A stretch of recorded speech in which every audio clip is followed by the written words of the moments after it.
திராவிட முன்னேற்ற கழகத்தினுடைய ஆட்சியை பொறுத்த வரைக்கும் சொன்னதை செய்யலை செய்யலை. நீட்டு தேர்வு ரத்து, படிப்படியாக அந்த மதுக்கடைகளை பூரா ஒழிக்கிறோம்னு சொன்னது, 500 ரூபாய்க்கு சிலிண்டர் தரோம் அப்படின்னாங்க, பெட்ரோல் விலையை குறைப்போம்னாங்க. அரசாங்கம், டெல்லி அரசாங்கம் அழுத்தம் கொடுக்குது. டெல்லி அரசாங்கம் ஒரு மனுவை அனுப்புவது, கூடுதல் விவரமும் கேட்குது. அதை திமுக ஃபாலோ பண்ணல. பழங்குடி பட்டியலை சேர்ப்பதற்கான எந்த விதமான உதவியும் அது செய்யலை. முயற்சி கிடைப்பில் அப்படியே போட்டுட்டாங்க. பல்வேறு பட்டியலில் நாங்கள் இருப்பதனால எங்களுக்கு ஒரே சாதி சான்றிதழ் வழங்கப்பட வேண்டும் அல்லது பழங்குடி பட்டியலில் குறவர் இனத்தை சேர்க்கப்பட வேண்டும் என்கின்ற கோரிக்கை நாங்கள் பல ஆண்டுகளமா வச்சிருக்கோம். எங்க மூத்த தலைவர் ஐயா கேப்டன் துறை காலத்துல இருந்து உண்மையான தமிழ்குடி தாய்க்குடி குறவர் இன மக்களுக்கு திராவிட முன்னேற்ற கழகம் எதையுமே அந்த வருத்தம் இன்னைக்கு எங்க சமூக மக்களுக்கு நிறைய. அதாவது சமூகம், சமத்துவ, நீதி என்பது குறவர் மக்களுடைய குரல் வேலை நெருக்கிற மாதிரி இருக்கு. திராவிட முன்னேற்ற கழகம் இந்த குறவர் மக்களுக்கு ஒரு கவுன்சில் சீட்டு கூட கொடுத்ததில்ல, ஒரு எம்எல்ஏ சீட்டு கொடுத்ததில்ல, ஒரு எம்பி சீட்டு கொடுத்தது இல்லையா. தேர்தல் அரசியல்ல பங்கீடுகள்ல எங்களுடைய கோரிக்கை, பிரதான கோரிக்கையே நிறைவேற்றப்படும். ஆனா அதிமுக அப்படி அல்ல. அதிமுக ஈஸ்வரமூர்த்தி அமைச்சராக்கி பார்த்திருக்கிறது. சரி, அண்ணா தம்பியை எம்பி ஆக்கி பார்த்திருக்கிறது. கரூர் மாவட்டத்தில் அதிமுகவில் ஒரு மாவட்ட செயலர் ஒரு குறவர் சமுதாயத்தையே பார்த்திருக்காங்க.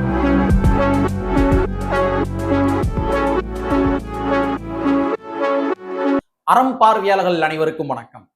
இன்னைக்கு நம்ம யார்கிட்ட நேர்காணல் காண போறோம்னா, தமிழ்நாடு குறவர்கள் பேரவையினுடைய தலைவராகவும் புரட்சி வீரர்கள் கட்சியினுடைய தலைவராகவும் இருந்து கொண்டிருக்கின்ற திரு செல்வராஜர் அவர்கள்ட்ட நம்ம நேர்காணல் போறோம்.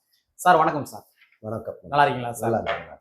சார் ஒன்னும் இல்ல, தமிழ்நாட்டினுடைய அரசியல் களத்துல திராவிட முன்னேற்ற கழகத்தினுடைய செயல்பாடுகளை நீங்க பார்த்துக்கிட்டு இருக்கிறீங்க. ஆனா உங்களுடைய ஆதரவு என்பது நீங்க அண்ணா திராவிட முன்னேற்ற கழகத்துக்கு ஆதரவு கொடுத்துக்கிறீங்க. எதனால திராவிட முன்னேற்ற கழகத்தை எதிர்த்து நீங்க அண்ணா திராவிட முன்னேற்ற கழகத்துக்கு ஆதரவு கொடுக்குறீங்க? என்ன காரணம்?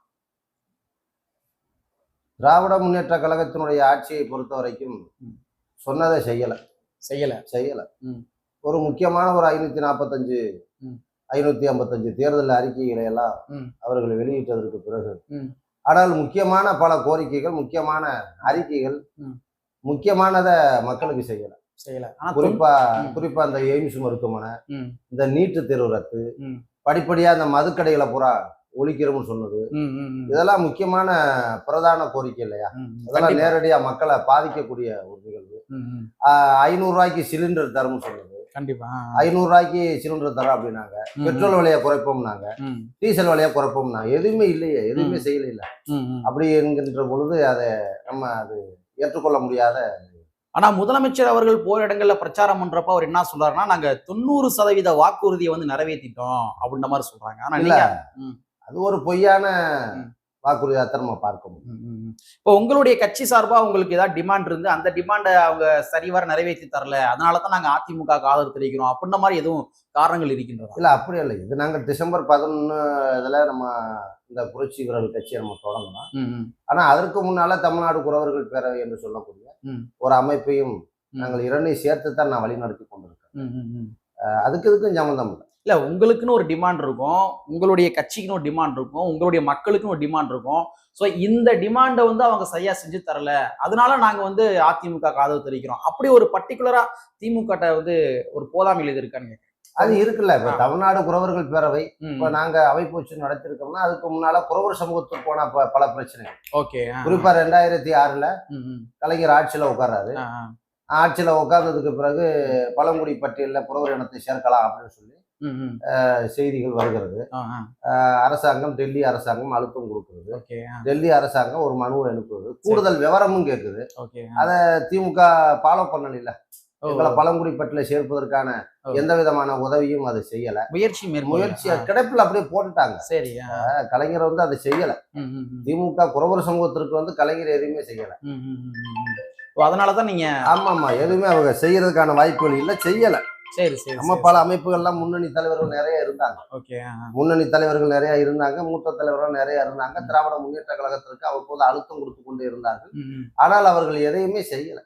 திராவிட முன்னேற்ற கழகம் குறவர் சமூகத்திற்கு எதையும் செய்யல. இப்போ என்ன இல்ல, நீங்க அதாவது எல்லாத்தையுமே ஓரணியில் திரட்டுன்ற மாதிரி கோரிக்கை வைக்கிறீங்களா? என்ன புரியல எனக்கு. என்ன டிமாண்ட் வைக்கிறீங்க நீங்க திமுக? இல்ல, ஏற்கனவே அதாவது பழங்குடி பட்டியல பழங்குடி பட்டியல் பழங்குடி பட்டியல பல்வேறு பட்டியல இப்ப நாங்க இருக்கிறோம். சரி. குறவர் கம்யூனிட்டி என்பது மலைக்குறவராக இருக்கிறோம், ஓகே. குறவர் சமூகமாக இருக்கிறோம்.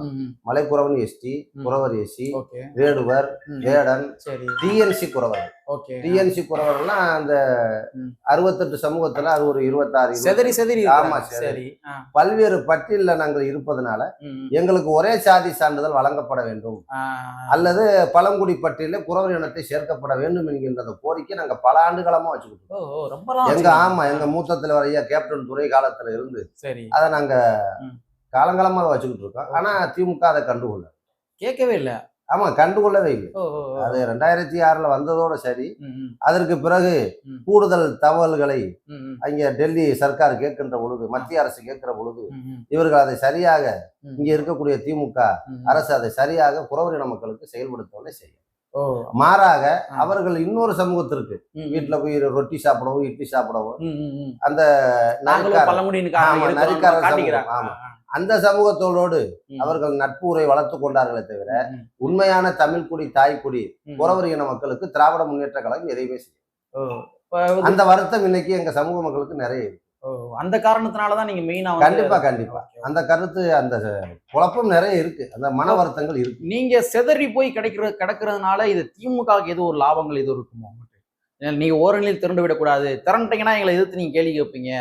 ஸோ அந்த ஒரு காரணத்துக்காக ஒரே பட்டியல சேர்க்காமையே உங்களை வச்சிருக்காங்களா, அப்படி செதறிய வச்சிருக்காங்க? இல்ல அப்படி சொல்ல முடியாது.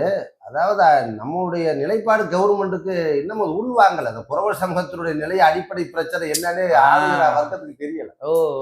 அதாவது இப்ப ஓட்டு வங்கி அதிகமா இருந்தா எங்களை என்ன ஏதுன்னு கூப்பிட்டு கேட்பாங்க. ஓட்டு வங்கி குறைவான சமூகமா இருக்கின்ற காரணத்தினால எங்களுடைய கொள்கை, எங்களுடைய கோரிக்கைகள் அதாவது ஆளுகிற அரசியல் கட்சிகளுக்கு ஏற்படல. குறிப்பா திராவிட முன்னேற்ற கழகத்துக்கு நாங்க வைக்கிற கோரிக்கை ஏற்பட மாட்டோம். ஆனா அவங்க திராவிட முன்னேற்ற கழகம் வந்து கண்டுக்கலன்னு சொல்றீங்க. ஆனா அவங்க மற்ற கம்யூனிட்டியும் கண்டுக்கிற மாதிரி தான். மற்ற கம்யூனிட்டி நல்லா ஈஸியா கண்டுக்கிறாங்களே. அதாவது ராஜ் கவுண்டர் அப்படின்ற மாதிரி ஒரு மாநாடு ஒருத்தர் போட்டாரு, அங்க போய் கலந்துக்கிறாங்க. ஒரு வள்ளி கும்மி அப்படின்ற மாதிரி அந்த வள்ளி கும்மியில வந்து இந்த சாதி காராப்பையில தான் கல்யாணம் பண்ணிக்கிறோம், சத்தியம் பண்ணுங்க அப்படின்ற மாதிரி கேகேசி பாலு ஒருத்தர் வந்து என்ன பண்ணாருன்னா சத்தியம் வாங்கினாரு புதுவழியில வள்ளி கும்மியில. அவருக்கு கலைமாமணி விருது பட்டத்தை கொடுக்குறாங்க. அப்புறம் ஜிடி நாயுடு பாலம், நாராயணசாமி நாயுடு விருது, இந்த மாதிரி அவங்க மற்ற சாதிகள் எல்லாம் வந்து ஊக்குவிக்கிற மாதிரி இருக்கு. ஆனா உங்களுக்கு கண்டுக்கிறத மாதிரி அது மிகப்பெரிய வேதனை. தமிழ் குடியில வந்து முதல் குடி குறவர் குடி தான். குறவர் குடி குறிஞ்சி, மருதம், முல்லை, நெய்தல், பாலை என்று சொல்லக்கூடிய அந்த 5 வகை மக்கள்ல இந்த குறவர் சமூகம் என்பது எங்களுடைய முதல் குடி. இந்த முதன்மையதே எங்களுக்கு தமிழை தவிர வேற எந்த மொழியுமே தெரியும். ஆனால் அன்னை தமிழகத்துல குறவர் சமூகம் இன்றைக்கு அகதிகளாக வாழ்ந்து கொண்டிருக்கக்கூடிய நிலை இன்றைக்கு காலங்காலமா இருந்து கொண்டிருக்கு. அதைத்தான் நான் ஏற்கனவே சொன்னேன். ஐயா கேப்டன் துரை அவருடைய தலைமையில கலைஞரை போய் சந்திச்சாங்க. கலைஞரை போய் சந்திச்சாங்க. தமிழ்நாடு குறவர் பழங்குடி சங்கம் இருந்தது. 2006 போய் சந்திச்சாங்க. சந்தித்ததுக்கு பிறகு உங்களை பழங்குடி பட்டியல சேர்த்துருவோம் போங்க அப்படிங்கிற மாதிரிலாம் சொன்னாங்க. ஆட்சியில உட்கார்ந்ததுக்கு பிறகு அதை மறந்துட்டாங்க. அதன் வழியில வந்த ஸ்டாலின் அவர்களும் அதை மறந்துட்டாங்க. இல்ல நாங்க சமூக நீதி பேசுற கட்சின்னு சொல்றாங்க, எல்லாத்தையும் நாங்க செய்யறோம்னு சொல்றாங்க. நீங்க பெரிய குற்றச்சாட்டு வைக்கிற மாதிரி இருக்கு அவங்க. கண்டிப்பான முறையில அதாவது சமூகம், சமத்துவ, நீதி என்பது குறவர் மக்களுடைய குரல் வலை நெருக்கிற மாதிரி தான் இருக்குது. திராவிட முன்னேற்ற கழகம் இந்த குறவர் மக்களுக்கு ஒரு கவுன்சில் சீட்டு கூட கொடுத்ததில்ல, ஒரு எம்எல்ஏ சீட்டு கொடுத்ததில்ல, ஒரு எம்பி சீட்டு கொடுத்தது இல்லையா? தேர்தல் அரசியல்ல பங்கீடுகள்ல எங்களுடைய கோரிக்கை, பிரதான கோரிக்கையே நிறைவேற்றப்படாது. ஒரு கவுன்சிலர் சீட்டு கொடுத்தது கிடையாது. நிச்சயமா இல்ல. அந்த அளவுக்கு தான் இன்னைக்கு போய்கிட்டு இருக்குது. இன்னைக்கு 44 தொகுதி எஸ்சி தொகுதி இருக்கு. நாங்க இப்ப எஸ்சி பெட்டில இருக்கிறோம். அவங்க நினைச்சிருந்தா ஒரு எஸ்சி ஒரு எம்எல்ஏ சீட்டை கொடுத்துருக்கலாம்ல. திராவிட முன்னேற்ற கழகம் கொடுக்கல, இது வரைக்கும் இல்ல. ஆனா அதிமுக அப்படி அல்ல. அதிமுக வந்து ஈஸ்வரமூர்த்தி அமைச்சராக்கி பார்த்திருக்கிறது. சரி. அண்ணா தம்பியை எம்பி ஆக்கி பார்த்திருக்கிறது. கரூர் மாவட்டத்துல அதிமுகவில ஒரு மாவட்ட செயலர் ஒரு குறவர் சமுதாயத்தையே பார்த்திருக்காங்க. சரியான தரவுகளா இருக்கு. கண்டிப்பா திமுக செஞ்சது கிடையாது. அதிமுக நிறைய செய்திருக்கிறது. திராவிட முன்னேற்ற கழகம் ஒன்று நமக்கு செஞ்சது கிடையாது. அதனுடைய நீட்சியாக தான் நீங்க இந்த வட்டம் நாங்க அதிமுகவுக்கு ஆதரவு தரோம் நாங்க அப்படின்ற மாதிரி அதை நோக்கி. கண்டிப்பா. அதாவது அண்ணா திராவிட முன்னேற்ற கழகம் எப்போதுமே குறவர் இன மக்களுக்கு கொஞ்சம் பாதுகாப்பாக இருக்கக்கூடிய அரசியல். அதை இல்லைன்னு சொல்ல முடியாது. அது புரட்சி தலைவர் எம்ஜிஆருடைய காலம், அம்மாவுடைய காலம்.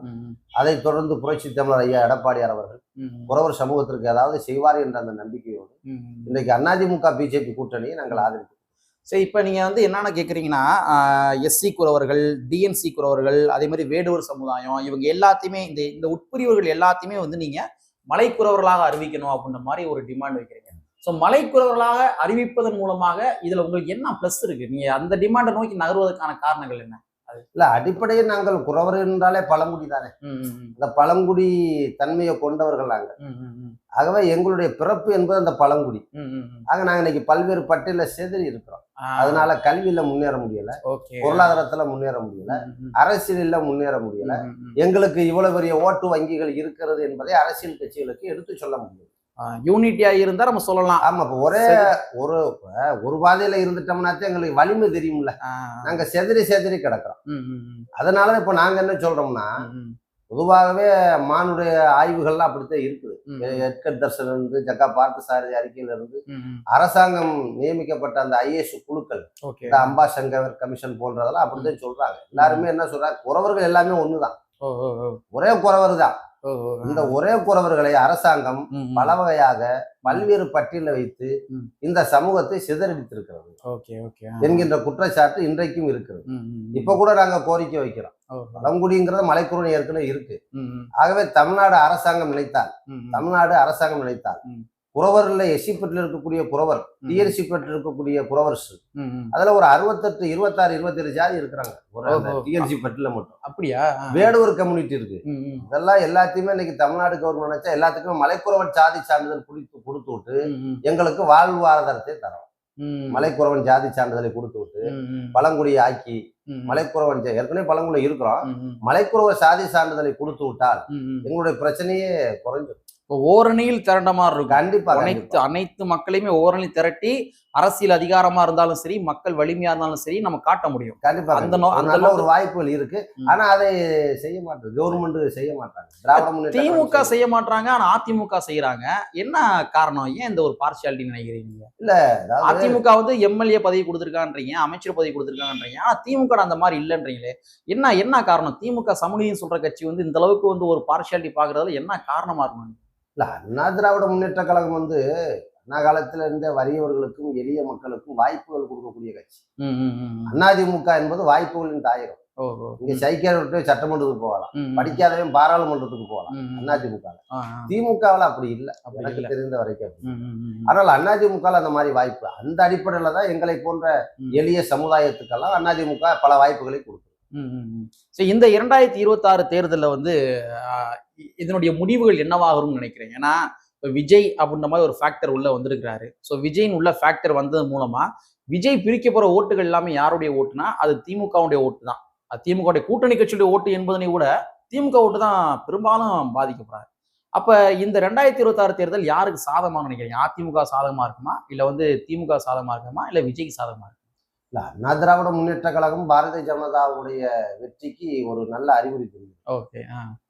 அது நிறைய மக்கள் மத்தியில ஓரளவுக்கு அதிமுக பாரதிய ஜனதா இன்னமும் கூட்டணிகள் இன்னமும் வலிமை பெறக்கூடிய அளவில் இருக்குது. அதனால நிச்சயமா வெற்றி பெற முடியும். அதிமுக கூட்டணி தான் வெற்றி பெறும், அதுக்கு நல்ல வாய்ப்புகள் இருக்கு. விஜய் என்பவர் அரசியல் கட்சியை ஆரம்பித்திருக்கிறார், இப்போதானே தொடங்கி இருக்கிறார். போக போகத்தான் அது தெரியும், அதை நாம் உறுதியாக சொல்ல முடியாது. இப்போ திமுகவுடைய கொள்கை, பிரதான கொள்கைன்னு பார்த்தோம்னா இது என்னன்னா பெரியாரிய கொள்கை தான். ஆனா அந்த பெரியாரிய கொள்கையை திமுக பின்பற்றாங்கன்னு நினைக்கிறீங்களா நீங்க? தந்தை பெரியார் மானமும் அறிவும் மனிதனுக்கு அழகு, பகுத்தறிவு கொள்கை, சுயமரியாதை, தன்மானம் தமிழர்களுக்கு போதித்தவர். அதை நாம் இல்லை என்று சொல்லிவிட முடியாது. ஆனால் தந்தை பெரியாருடைய அந்த கொள்கைகளை இன்றைக்கு பல அரசியல் கட்சிகள் விமர்சனம் செய்வது ஏற்புடையதாக அல்ல. தந்தை பெரியார் என்பவர் உங்களோடைய தமிழினத்துக்கு நிறைய செய்திருக்கிறார். Okay okay okay. ஸோ நீங்க இந்த 2026 தேர்தலை மையப்படுத்தி நீங்க ஏதாச்சும் சொல்றதாக இருந்தா நீங்க மக்களுக்கு என்ன சொல்ல விரும்புறீங்க?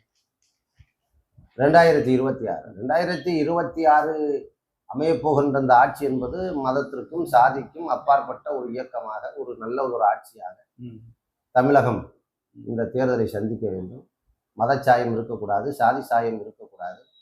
தமிழகம் அமைதி பூங்காவாக இருக்க வேண்டும். ஏழை எளிய மக்கள், வறியவர்கள் வாழ வேண்டும். ஒரு நல்ல ஒரு அமைதியான ஒரு ஆட்சியை கொண்டு வருவதற்கான வாய்ப்புகள் நிறைய இருக்கு. அது அதிமுக பிஜேபியால் முடியும் என்று நான் கருதுகிறேன்.